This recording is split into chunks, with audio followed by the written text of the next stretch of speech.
চিংড়ি মাছের বালা চাও অনেকে অনলাইনে হাজার হাজার টাকা দিয়ে কিনে খাচ্ছে। হ্যালো ভিউয়ার্স, আসসালামু আলাইকুম। আজকে আমি ট্রাই করেছিলাম বাসায় যে আসলে অনলাইনে যে হাজার হাজার টাকা দিয়ে কিনে খাচ্ছে আমিও বাসায় সেভাবে বানাতে পারি কিনা। আসলে এটা বানানোটা অনেক সোজা।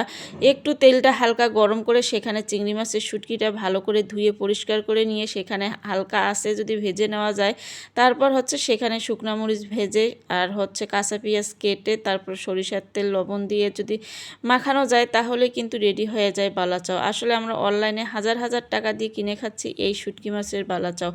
আসলে কি আর বলো, ছোট ছোট চিংড়ি মাছগুলো যদি আমরা বাজার থেকে কিনে নিয়ে আসি তাহলে দেখা যায় আমাদের অনেকটা দামও টাকাটাও বেঁচে যায়।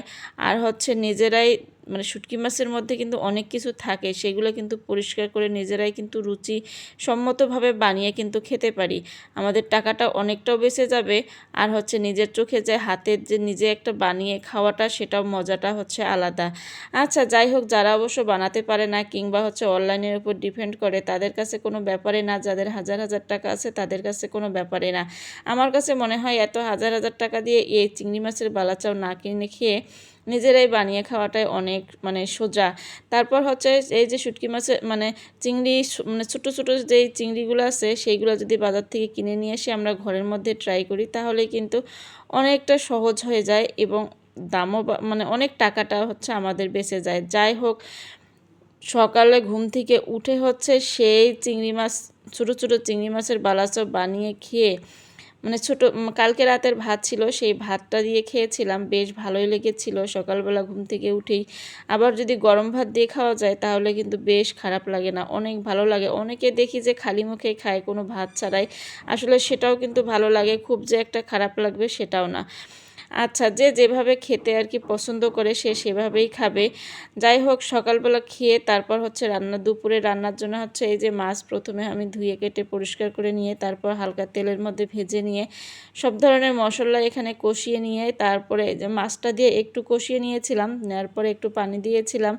দেওয়ার পর যখন একটু পানিটা গরম হয়ে যাবে বলক উঠবে, সেখানে একটু হালকা মশলা দিয়ে আমি নামিয়ে নিয়েছিলাম। আসলে মাছ রান্নাটা অনেকে দেখা যায় অন্য এক একজনে এক একভাবে রান্না করে। আমার ঘরে অবশ্য ভাজা ছাড়া কেউ খেতেই চায় না, এই জন্য ভেজেই রান্না করে খেতে হয়। তারপরে এখানে কচুরলতি আলু দিয়ে এভাবে রান্না করে নিব। অনেকে অনেকভাবে রান্না করে, আমি অবশ্য শুটকি তারপর ছোটো চিংড়ি মাছের শুটকি যেটাই থাকে সেটাই দিয়ে রান্না করি। আজকে অবশ্য ছোটো মাছও ছিল না আর শুটকিও ছিল না, এই জন্য আলু দিয়ে এভাবে রান্না করলাম। তবে আলুর থেকে কাঁঠালের বীজ দিয়ে রান্না করলে কিন্তু লতিটা খেতে খুব ভালো লাগে, অনেক মজা লাগে। যে যেভাবে খায় সেভাবেই খাবেন। হাতে মাখিয়ে কেউ রান্না করে, অবশ্য কেউ দেখা যায় কি এভাবে কষিয়ে রান্না করে। এক একজনের রান্না এক একভাবে খায়, এক একজনের রান্না এক একটা টেস্ট। আচ্ছা যাই হোক, এভাবে কচুরলতিও আমি ভাজি করে নিয়েছিলাম আজকে, একদম আলু আর কচুরলতি এভাবেই ভাজি করে নিয়েছিলাম। কোনো মাছ নেই, কোনো শুটকি নেই, তবে খেতে কিন্তু খুব যে একটা খারাপ হয় তা না। তবে মাছ আর শুটকি দিয়ে রান্না করলে খেতে একটু বেশি ভালো লাগে। আজকের ভিডিও এই পর্যন্ত, সবাই ভালো থাকে।